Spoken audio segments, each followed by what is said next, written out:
बने twin tower apex और सियान को कल 28 अगस्त को गिरा दिया जाएगा। इससे जुड़ी तमाम अपडेट आगे बताएंगे। झारखंड सीएम हेमंत सोरेन की विधायकी रद्द हो चुकी है, ऐसे में क्या है मौजूदा हालात, इस पर भी बात होगी। इसके अलावा सोनाली फोगाट केस में भी नया खुलासा हुआ है, इसके बारे में भी बताएंगे।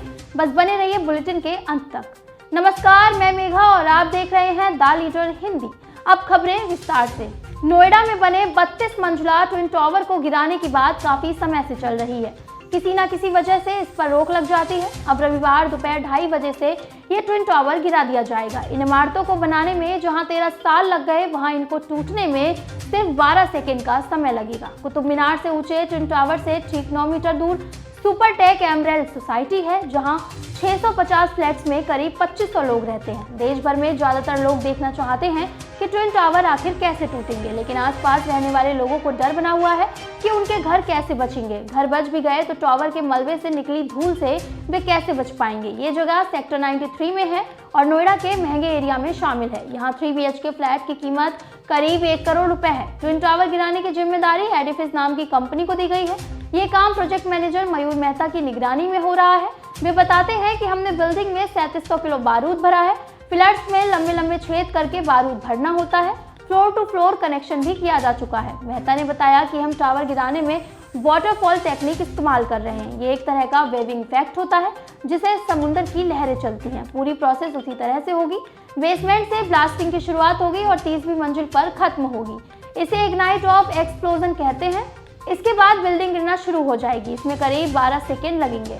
चुनाव आयोग की तरफ से झारखंड के सीएम हेमंत सोरेन की विधायकी रद्द करने संबंधी नोटिफिकेशन आज किसी भी समय जारी किया जा सकता है। राज्यपाल रमेश बैस ने सीएम हेमंत सोरेन की विधायकी रद्द कर दी है। चुनाव आयोग की तरफ से भेजी गई सिफारिश पर उन्होंने ये कार्रवाई की है। तो वहीं सियासी उठापटक के बीच महागठबंधन के विधायकों की बैठक सीएम हाउस में थोड़ी देर में शुरू होने वाली है। अधिकतर विधायक बैग लेकर सीएम हाउस पहुंच चुके हैं। बताया जा रहा है कि विधायकों को यहां से किसी दूसरी जगह शिफ्ट किया जा सकता है। इसके लिए सीएम हाउस में एक लग्जरी बस पहुंच चुकी है। संभवतः इन्हें छत्तीसगढ़ में शिफ्ट किया जा सकता है, जहां कांग्रेस की सरकार है। हरियाणा के हिसार से भाजपा नेता और टिकटॉक स्टार सोनाली फोगाट की मौत के मामले में गोवा पुलिस ने क्लियर्स क्लब के मालिक और एक ड्रग पेडलर को गिरफ्तार कर लिया है। अब तक इस मामले में सुधीर सांगवन और सुखविंदर समेत 4 की गिरफ्तारी हो चुकी है। पुलिस ने क्लियर्स क्लब के बाथरूम से ड्रग्स भी बरामद किए हैं। इस बात की पुष्टि गोवा के IG ओमवीर बिश्नोई ने की है। इस बीच गोवा कांग्रेस भी पूरे मामले में पुलिस और भाजपा पर हमलावर हो गई है। कांग्रेस की गोवा इकाई के नेता माइकल लोबो ने आरोप लगाया है कि पुलिस सोनाली फोगाट हत्याकांड को रफा दफा करने की कोशिश कर रही है। ऐसे में इस केस की CBI जांच होनी चाहिए। सुप्रीम कोर्ट के चीफ जस्टिस NV रमन्ना शुक्रवार को रिटायर हो गए। उनकी जगह जस्टिस UU ललित ने 49वें चीफ जस्टिस के तौर पर शपथ ली है।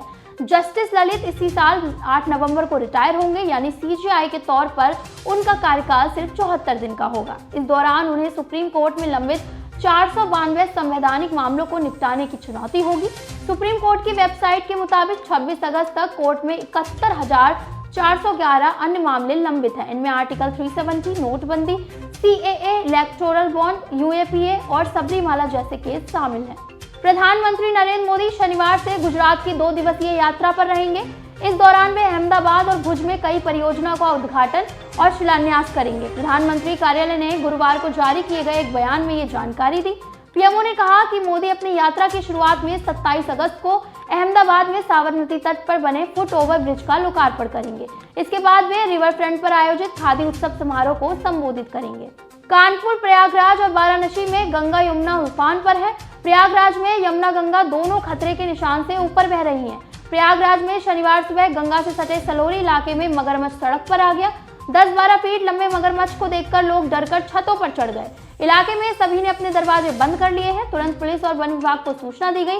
वन विभाग की टीम आई तो मगरमच्छ को पकड़ने में उनके पसीने छूट गए। काफी मशक्कत के बाद मगरमच्छ को पकड़कर वापस गंगा में छोड़ा गया। मुनव्वर फारूकी एक फेमस स्टैंड अप कॉमेडियन है, जिनके शोज देखने के लिए लोग हमेशा एक्साइटेड रहते हैं। बीते कुछ समय से वे विवादों से घिरे हुए हैं। धर्म और राजनीति पर उनका तंज कभी कभी उन पर ही भारी पड़ जाता है।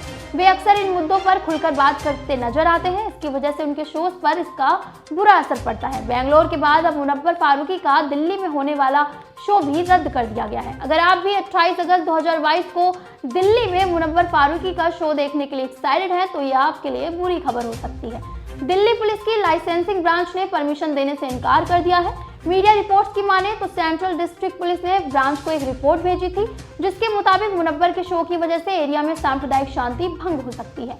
मुनव्वर फारूकी का शो सेंट्रल दिल्ली के केदारनाथ सहानी ऑडिटोरियम में 28 अगस्त को होना था, लेकिन पुलिस ने शो की रिक्वेस्ट लाइसेंस ब्रांच को भेजी, लेकिन लाइसेंसिंग ब्रांच ने शो करने की इजाजत देने से इनकार कर दिया है। देश के सबसे अमीर बिजनेसमैन मुकेश अंबानी अपनी लग्जरी लाइफस्टाइल के लिए जाने जाते हैं। उनके पास एक से बढ़कर एक लग्जरी गाड़ियों से लेकर महंगी प्रॉपर्टीज तक सब कुछ है। अब मुकेश अंबानी ने दुबई की अब तक की सबसे महंगी प्रॉपर्टी खरीद ली है। खबर है कि अंबानी फैमिली ने दुबई में समुद्र के किनारे एक आलीशान विला खरीदा है। इसकी कीमत तकरीबन $80 मिलियन बताई जा रही है। इस विला को दुबई शहर का अब तक का सबसे बड़ा आवासीय संपत्ति डील बताया जा रहा है। हालांकि अंबानी की तरफ से दुबई संपत्ति डील को लेकर अभी सीक्रेट ही रखा गया है।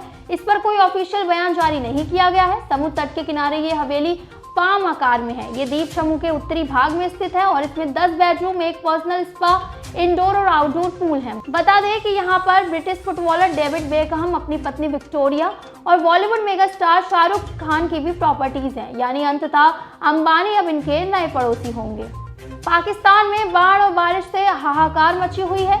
देश में हालात इस कदर बिगड़ चुके हैं कि बाढ़ बारिश के चलते करीब 1000 लोगों ने अपनी जान गंवा दी है। वहीं सरकार ने इस बिगड़ते हालात को देखते हुए नेशनल इमरजेंसी घोषित कर दी है। पाकिस्तानी अखबार डॉन में छपी एक रिपोर्ट के मुताबिक पाकिस्तान में बाढ़ और भारी बारिश के चलते 1000 लोगों की मौत हो गई, जिनमें 344 बच्चे शामिल हैं। नेशनल डिजास्टर मैनेजमेंट अथॉरिटी के मुताबिक देश में 14 जून के बाद से सबसे ज्यादा मौत सिंध प्रांत में हुई है। वहीं कराची से लेकर पंजाब, बलूचिस्तान में हालात अब भी चिंताजनक बने हुए हैं। पाकिस्तान मीडिया के मुताबिक देश का 70% हिस्सा बाढ़ की चपेट में है और सबसे ज्यादा सिंध प्रांत मार झेल रहा है। इस भयानक बाढ़ से पाकिस्तान में 3 करोड़ लोग बेघर हो चुके हैं। दुनिया भर में चीन अपने नए नए आविष्कारों और नई तकनीक के निर्माण के लिए जाना जाता है। चीन अक्सर ऐसी टेक्नोलॉजी को सामने लाता है जिसके बारे में सोचना भी असल जिंदगी में मुश्किल हो जाता है। इस बार चीन ने हवा में तैरने वाली ट्रेन का निर्माण करके पूरी दुनिया को चौंका दिया है।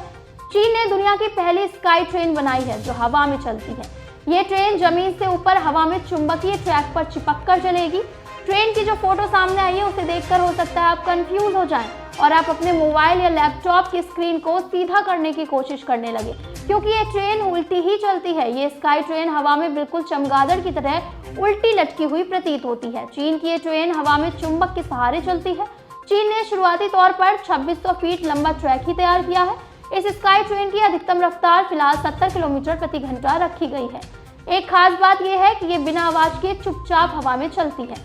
स्काई ट्रेन ने अन्य कई लेटेस्ट टेक्नोलॉजी को अपनाया है, जैसे स्वचालित ड्राइविंग और कार्बन पीक। आज के बुलेटिन में बस इतना ही। देश दुनिया से जुड़ी तमाम खबरों के लिए जुड़े रहिए द लीडर हिंदी के साथ। हमारी ऐप द लीडर हिंदी को भी आप डाउनलोड कर सकते हैं। साथ ही हमारे चैनल को सब्सक्राइब करना बिल्कुल ना भूलें।